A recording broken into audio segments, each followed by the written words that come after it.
A few years ago, I forgave my wife's infidelity in the hope that it would never happen again, but as you can imagine, it did, and the investigation conducted by a private detective revealed something much worse than infidelity. When I saw it, I was at a loss for words. I sat on the porch, watching the autumn leaves scatter across the yard. It had been a year since I forgave Lisa for her affair. A year of counseling, late-night talks, and convincing myself that people could change. I thought we were past it. Then my phone buzzed. "She's lying to you again. Check your email."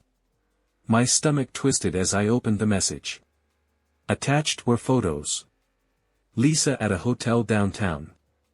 Lisa laughing over coffee with another man.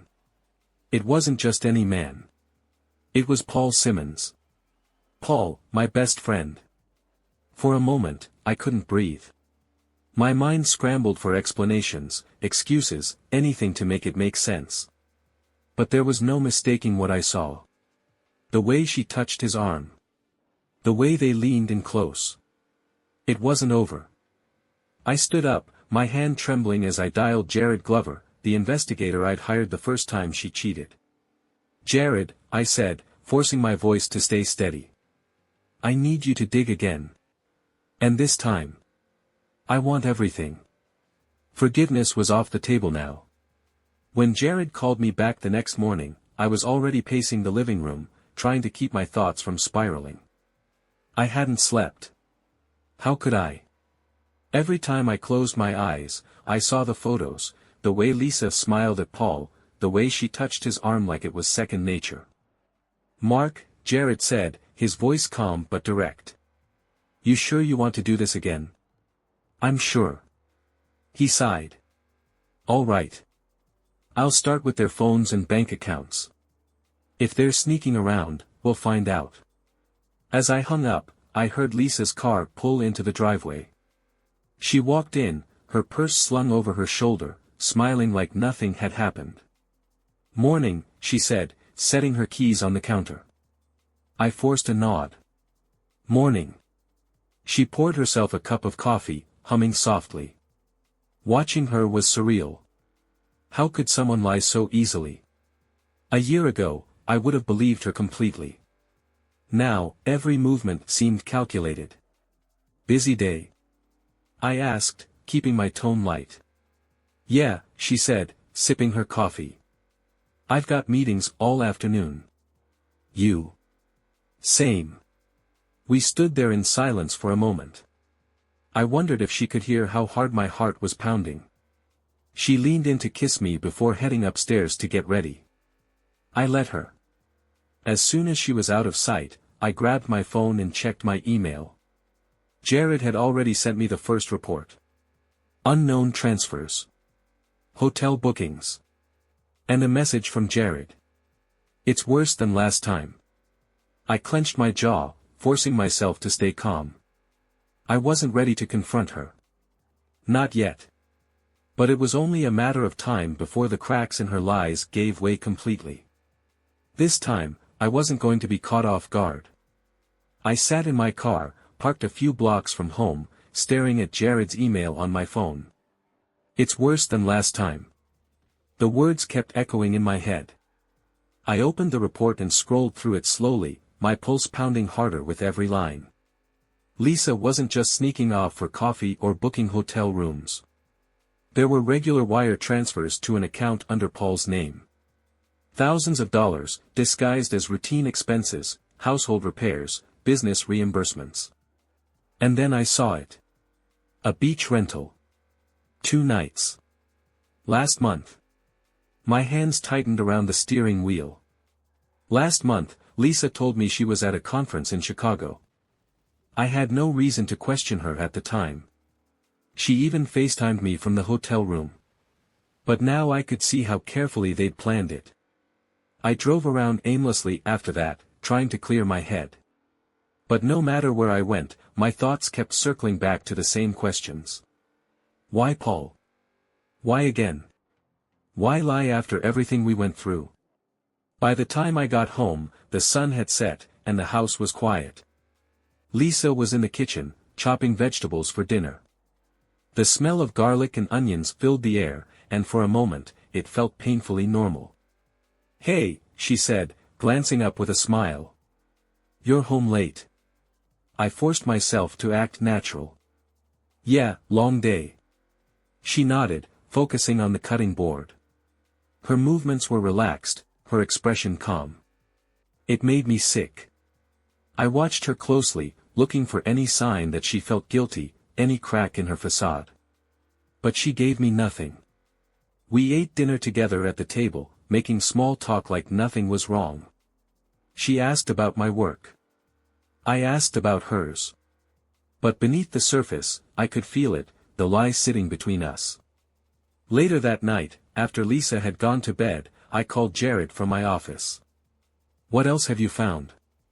I asked, keeping my voice low. Jared sighed. "They're covering their tracks well. But I've flagged a few more things, more hotel bookings, some late-night calls between her and Paul. And I'm still digging through her emails." "Keep going," I said. "I need everything." He paused before responding.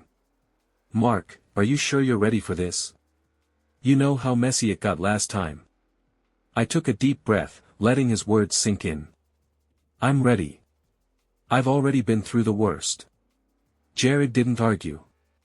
"I'll send you another update tomorrow." I hung up and sat there for a long time, staring at the framed photo on my desk, me, Lisa, and the kids on vacation last summer. We looked happy. I looked happy. Now, all I could see was a lie. Tomorrow, the digging would continue. And when I had everything, there would be no more pretending. This time, the truth was going to come out, whether she was ready for it or not. The next morning, I couldn't shake the weight of what I'd seen.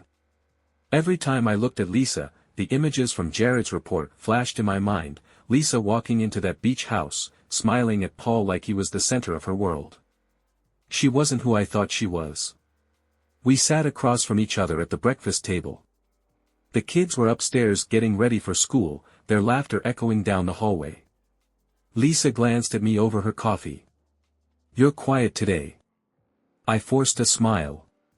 "Just tired." "Long week," she said with a nod, her tone casual. "We both need a break." A break. That's what she was calling it. I wondered if she was already planning another weekend away with Paul. I couldn't hold it in any longer. "You ever think about Chicago?" I asked, watching her closely. She frowned. "What?" "Your conference last month." "Chicago."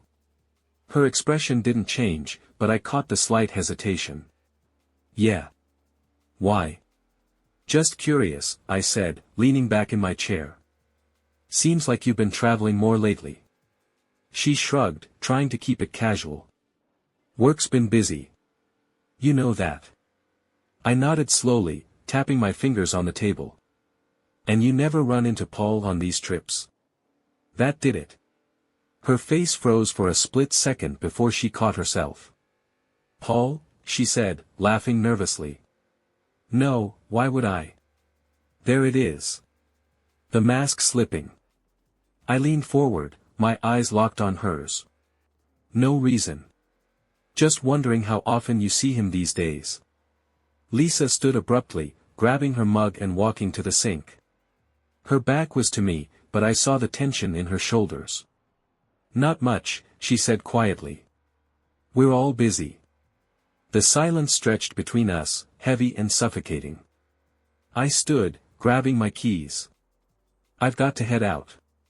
She turned, her smile back in place, but it didn't reach her eyes.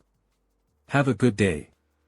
I paused in the doorway, looking back at her one last time. "You too." But we both knew it was a lie. In my car, I checked my phone. Jared had sent another update. "She's meeting him again tonight. Usual spot. You want me to follow?" I stared at the message, my grip tightening around the steering wheel.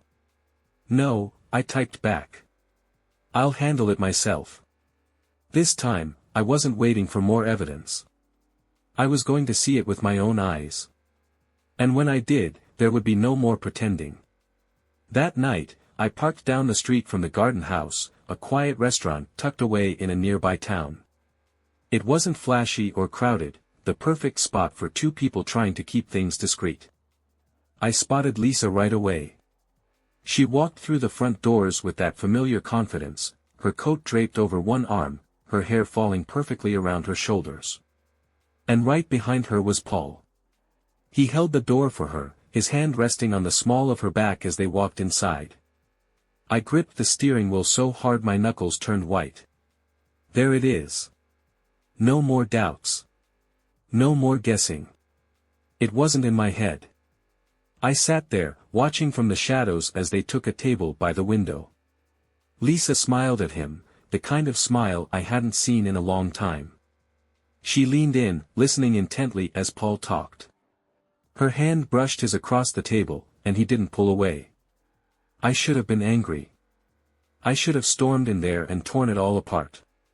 But instead, I felt numb. Watching them together felt like I was standing outside my own life, watching it unravel from a distance. This is real. This is happening. Paul said something that made her laugh, and she reached out to touch his arm. He smiled back at her like they shared a secret world, one I'd never been part of. I didn't know how long I sat there, watching them. Minutes? Hours? Time blurred. Eventually, they stood, paying the bill and leaving the restaurant together. I followed them from a distance, my headlights off. Lisa's car was parked nearby, but she didn't get in. Instead, they walked down a quiet side street, toward the Red Maple Inn. A hotel. Paul held the door for her again. She glanced around quickly before stepping inside. The door shut behind them. And that was it. All of my doubts, my second guesses, they were gone. I sat in my car for a long time, staring at the hotel's glowing sign. It wasn't just the betrayal that hurt. It was the realization that they hadn't even tried to stop. All that time I'd spent forgiving her, fighting to rebuild our life, and they'd been laughing behind my back. Eventually, I started the car and drove home, my mind racing. This wasn't going to end with me walking away quietly. I had spent a year living a lie. Now, it was their turn to feel what it's like when the truth comes crashing down. I barely remember the drive home. My mind replayed every moment I'd witnessed, Lisa laughing, touching Paul's arm, walking into that hotel without a second thought. When I pulled into the driveway, the house stood quiet and dark, like it always did at night. But now it felt unfamiliar, like I didn't belong there anymore. Inside, the air was still. The kids were already in bed, their backpacks neatly lined up by the front door, shoes tucked under the bench. It was the kind of scene that once brought me comfort, evidence of a life I thought was solid and whole. But now it all felt fake. Lisa's coat was hanging on the rack, her scarf draped casually over it. She wasn't back yet. She'd told me she had a late meeting. I almost laughed at how easy it was for her to lie. I poured myself a drink and sat in the dark, waiting. Around midnight, I heard the familiar sound of her car pulling into the driveway. The headlights swept across the front window before disappearing. The front door opened quietly. I stayed where I was, sitting at the kitchen table, the glass of scotch in my hand. Lisa walked in, flipping on the hallway light. When she saw me sitting there, she froze. For a moment, neither of us said anything. "You're up late," she said, her voice steady, but I saw the flicker of nerves in her eyes. "Yeah," I said, my voice calm. "Figured I'd wait for you." She smiled, trying to play it off. "I told you I'd be late." Meeting ran over. I stared at her for a long moment. "A meeting?" Lisa hesitated, brushing her hair back. "Yeah.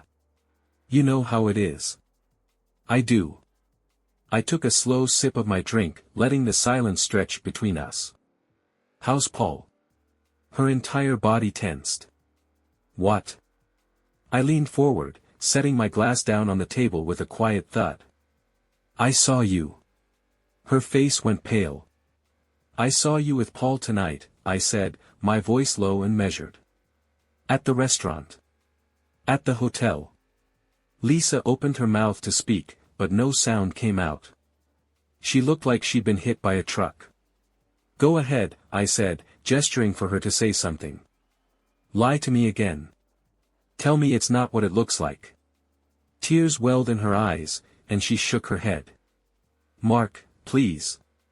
I can explain. I slammed my hand on the table, making her jump. Explain. What's left to explain? You promised me it was over. We went to counseling. You begged me to forgive you. And the whole time, you were still with him. Lisa's tears spilled over, and she pressed her hands to her face.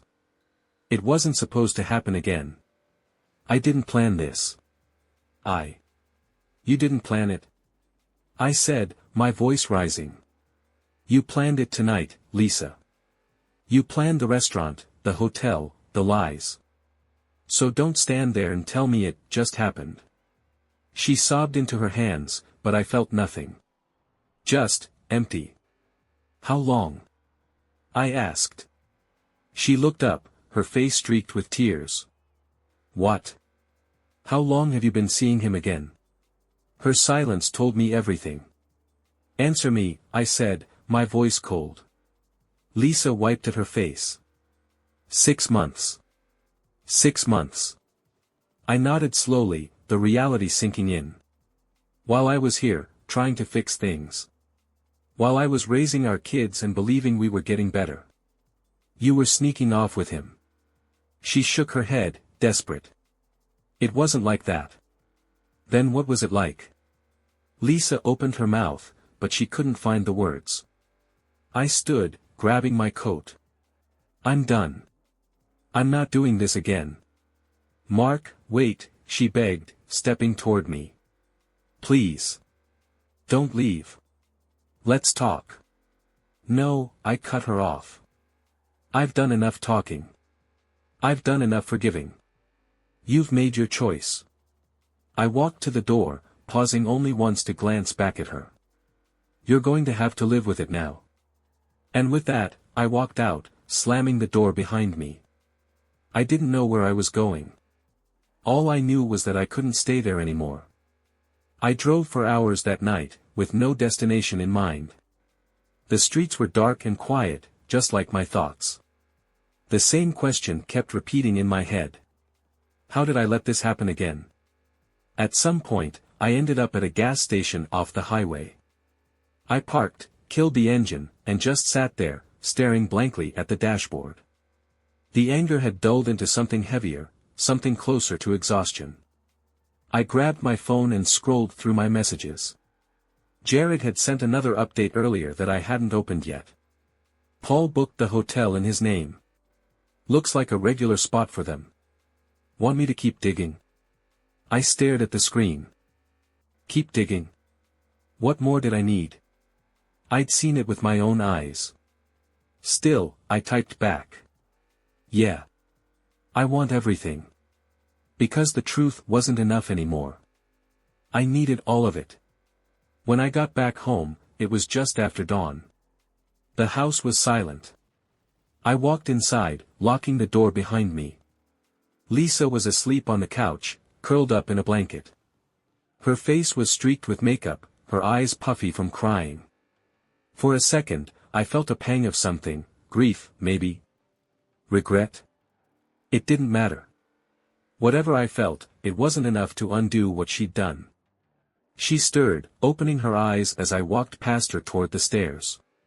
Mark, her voice was hoarse. I didn't stop. Mark, please, she tried again, sitting up. We need to talk. I paused at the bottom of the stairs, not bothering to look at her. We talked last night. It wasn't supposed to go this far, she said, her voice breaking. I turned slowly, my expression blank. Funny. That's exactly what you said the first time. Her face crumpled, but I kept going. I gave you a second chance. We did therapy. I forgave you. And you threw it all away. Lisa wiped her eyes, her hands trembling. I wasn't trying to hurt you. No, I said coldly. You were just trying not to get caught. She flinched like I'd slapped her. I love you, she whispered. I laughed bitterly. You love me. You've been lying to me for months. Meeting him behind my back. Sleeping with him while I was here raising our kids, holding this family together. Don't stand there and tell me you love me. Lisa sobbed into her hands. But I was done being moved by her tears. I'm filing for divorce, I said, my voice steady. Her head snapped up. No. Please, Mark, don't do this. Think about the kids. I am thinking about the kids. My voice hardened. They deserve better than this. Better than lies. Lisa stood, reaching out for me, but I stepped back. You made your choice, I said quietly. Now live with it. Without another word, I turned and walked upstairs, leaving her standing there, broken. In my office, I sat at my desk, staring at our family photos on the wall. The smiles, the vacations, the happy moments, they all felt like someone else's life. I opened my laptop and sent a message to Jared. Find out if my kids have ever met him. If he's been around them, I need to know. I hit send and leaned back in my chair, rubbing my hands over my face.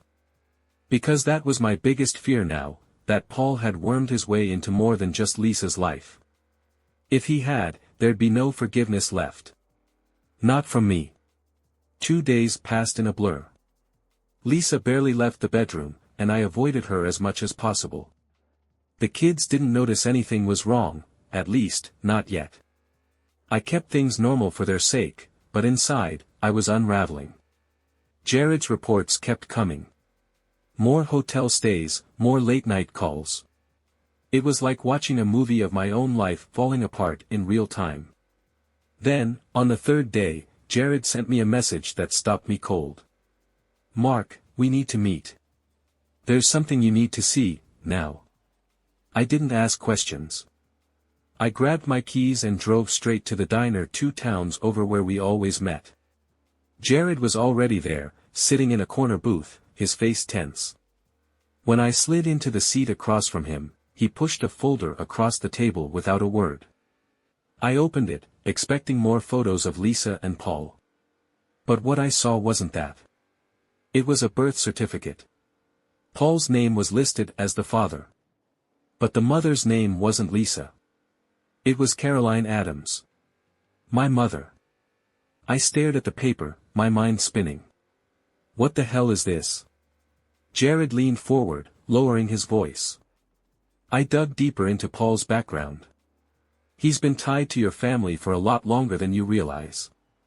I kept staring at the document, unable to process what I was seeing. You're telling me Paul got my mother pregnant? Jared nodded slowly. 30 years ago. Your dad never knew. I sat back, struggling to breathe. My mother. Paul. How the hell was this possible? She gave the baby up for adoption, Jared continued. Private arrangement. No one ever knew, except Paul.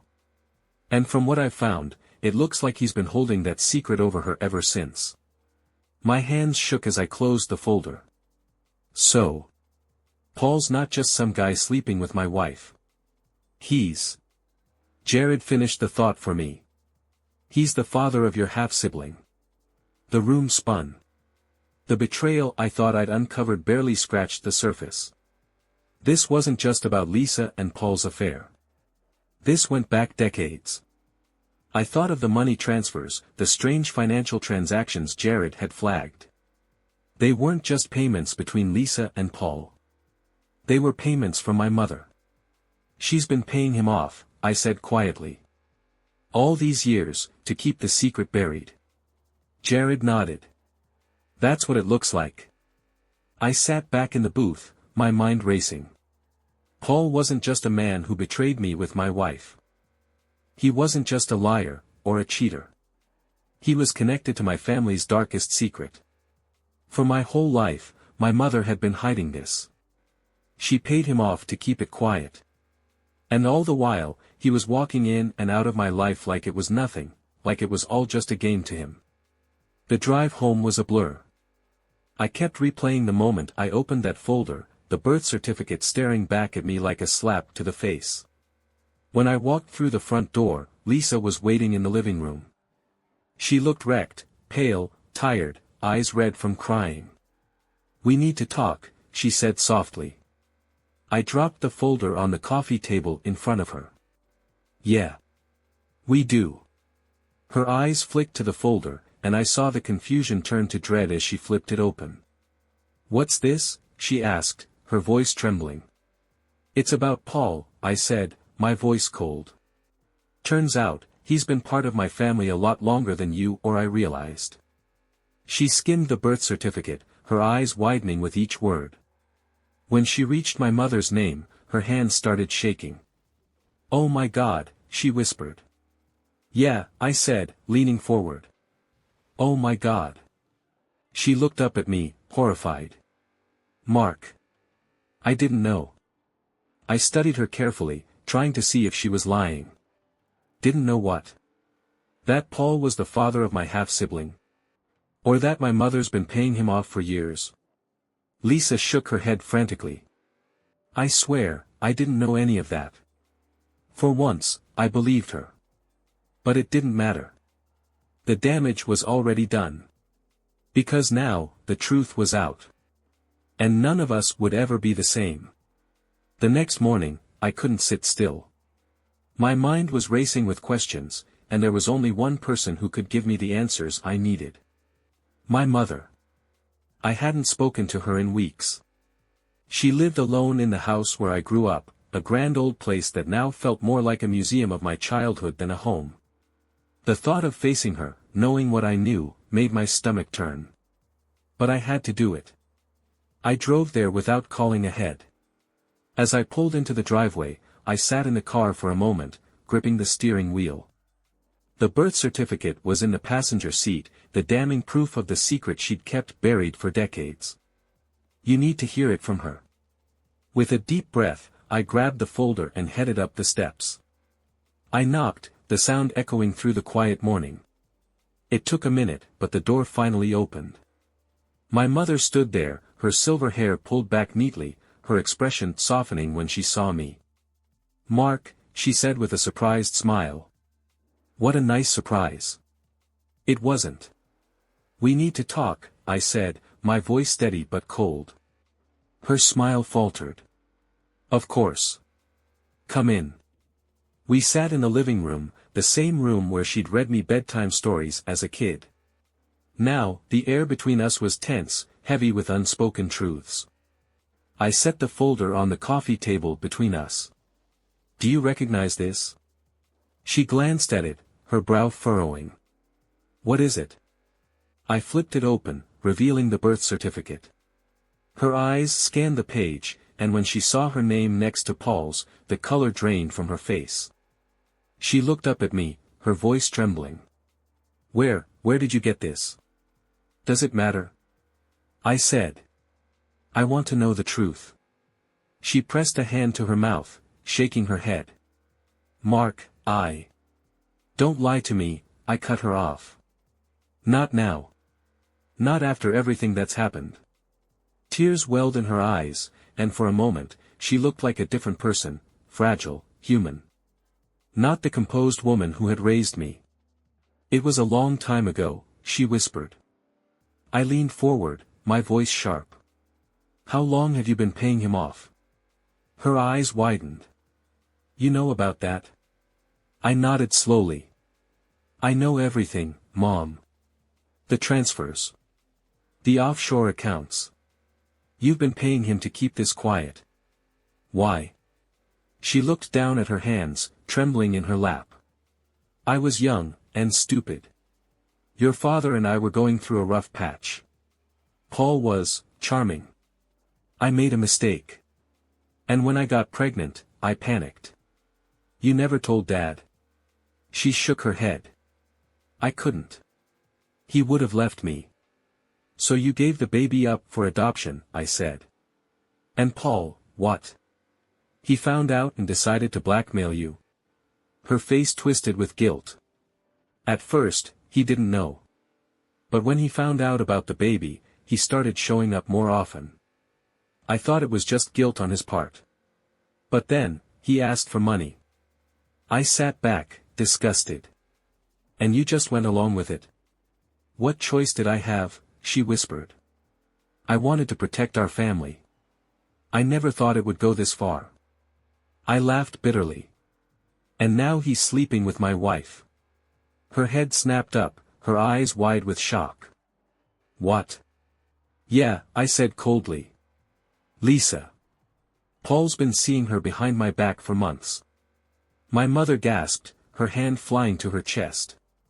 Mark, I had no idea. I stood, pacing the room. Of course you didn't. Because you've been so busy keeping your own secrets. Tears streamed down her face. I never meant for this to happen. But it did, I said, turning to face her.